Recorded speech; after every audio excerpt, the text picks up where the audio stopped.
everyone. So today we're going to make lemon souffle. Now there are different types of lemon souffles which are available in market. But different flavors are there. So there is the major flavor is the sweet and the savory one.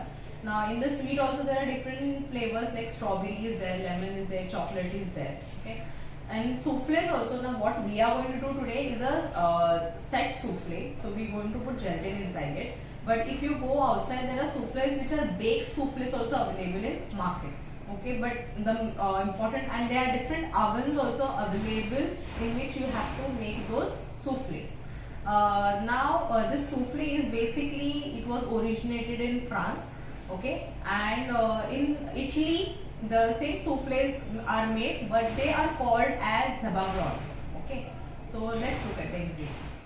Ingredients used for the lemon souffle are eggs 3 number, grain sugar 90 grams, gelatin 7.5 grams, lemon 1 number, lemon essence few drops, whipped cream 100 ml, glucose biscuit 2 numbers, pista 2 numbers. First we are going to start with soaking of the gelatin over here. I'm going to take 7.5 grams of gelatin, so 1 teaspoon and half teaspoon, that is around 7.5 grams. And I'm going to put 3 to 4 times more water inside it to soak the gelatin. Okay, so here I have put 3 tablespoons of water. Just make sure to mix it properly. Make sure there are no lumps inside it. It's very important. And this I'm going to put on a double boiler pan, which will go on a gas range. Okay, so this is how I'm creating a double boiler pan. In this I'm going to put water. This I'm going to put on a gas, and the gelatin goes inside it. On the other side I'm going to create a double boiler for the souffle, because I'm going to make sabayon over here. The base is sabayon. So I have not switched on the gas yet. First I'm going to remove all the ingredients. So I have started with the eggs here. First I'll remove 2 egg yolks over here and 1 whole egg, and the leftover egg whites what is there, that we are going to use in the end for we'll whip it and you'll use in the souffle later on in the end. In this I'm going to put 90 grams of sugar,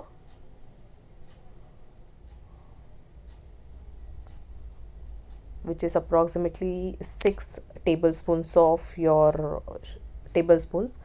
Mix this nicely. I'm just mixing this. Remember I have just started the switched on the induction now, so the water will start boiling. Okay, make sure this is not touching the vessel. The water is not touching the vessel. Now in this I am also going to put water which aids in the sabayon. So I'm going to put 30 ml of water over here. First mix this nicely and start whipping it. Okay, now you have to be very careful and you keep on mixing it properly. The water shouldn't heat up too much. You can see the color has changed. I have been continuously mixing this. It is, if the water has become too hot, you can reduce the temperature also, which I have been managing in and out. See, keep on whipping this nicely, very important. I just had switched off the induction because the water was too hot, and I just switched it on.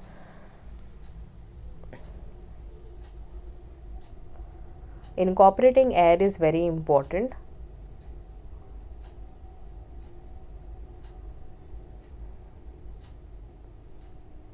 Keep eating it nicely.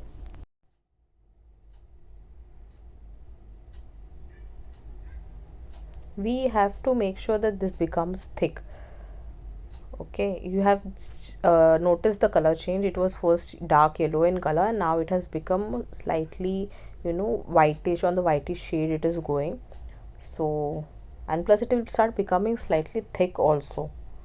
So we are looking for a ribbon consistency over here. So every time you make sure with the whisk, now you just lift it up and check whether it has become, see like this, you check whether it has the ribbon consistency is there or not. See like this, it shouldn't get dissolved immediately, it should stay for some time at least. Now gelatin which was there on a double boiler. I just removed it. How do you come to know whether gelatin is done? It becomes translucent like this.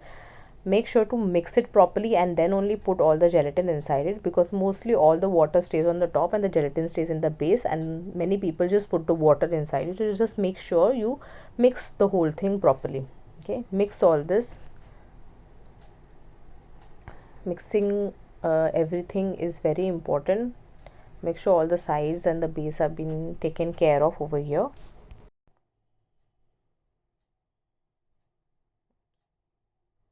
I'm going to I also need rind, lemon zest I require. So one whole lemon I'm going to use.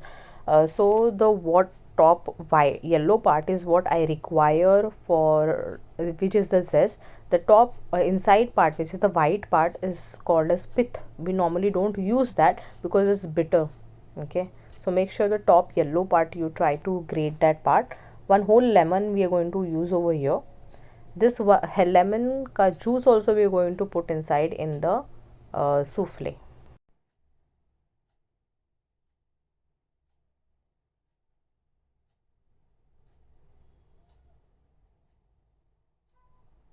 Okay, remove whatever is there inside in the grater also, and this I am going to put the zest, I am going to put inside here and mix it properly. Okay, this can be done before also, you don't have to do in the end.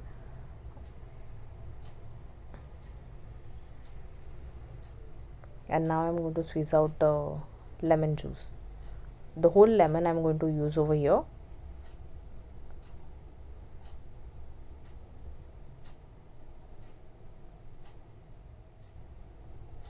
If you want to have more natural flavors, you can also use extra lemon over here.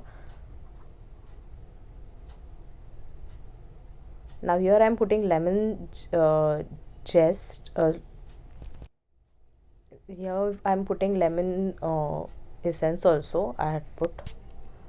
Now I am going to beat this egg white. Okay, till it is stiff pick.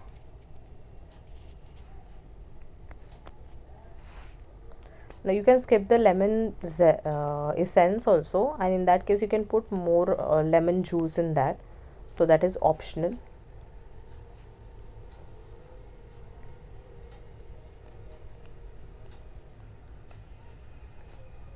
This has to be beaten properly, and it is stiff pick, so this takes quite some time.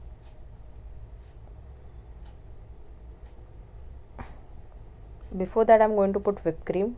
Take around 100 ml of whipped cream which I have whipped and kept, and then the first just mix this very lightly. Do not apply too much of pressure, very lightly.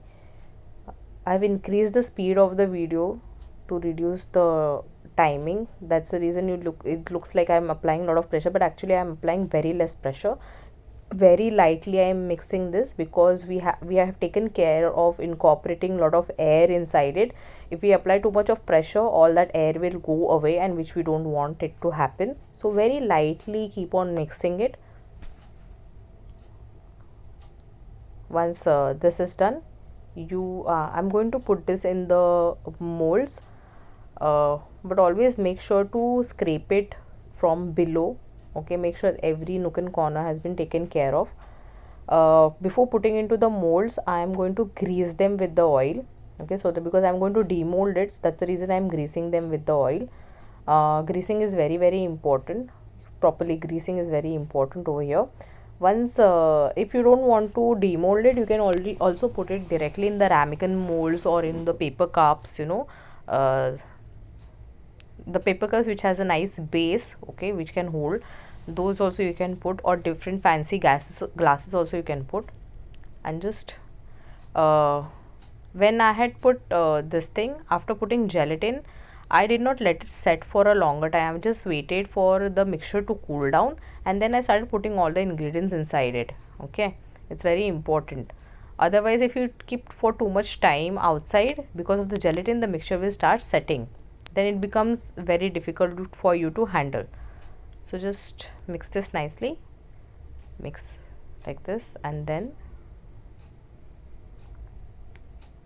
this goes in the fridge for setting. Okay.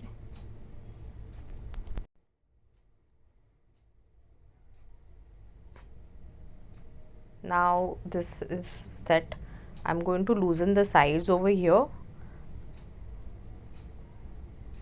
Loosening of side is very important, and setting to the right temperature also is very important, because if it is not set properly it will not be demolded. So loosening of side is also very important over here. This thing lemon souffle is very light, so it is slightly difficult to demold. Okay, like this, it looks very beautiful. As I told you, again, loosen the sides and then just demold that on it.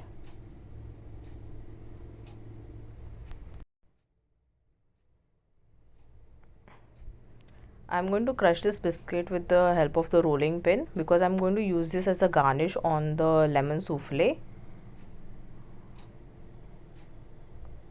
With the rolling pin it is much easier and it becomes very thin in size. We want a powder basically over here.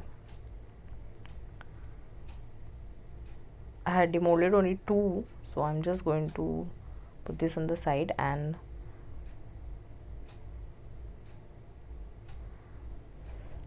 I'm going to pipe on this. So I've taken a whipped cream, I'm putting in the piping bag, and I'm going to pipe it. A swirl, a star nozzle is there in my piping bag, a swirl on top of the souffle like this. And then on this I'm going to put the biscuit.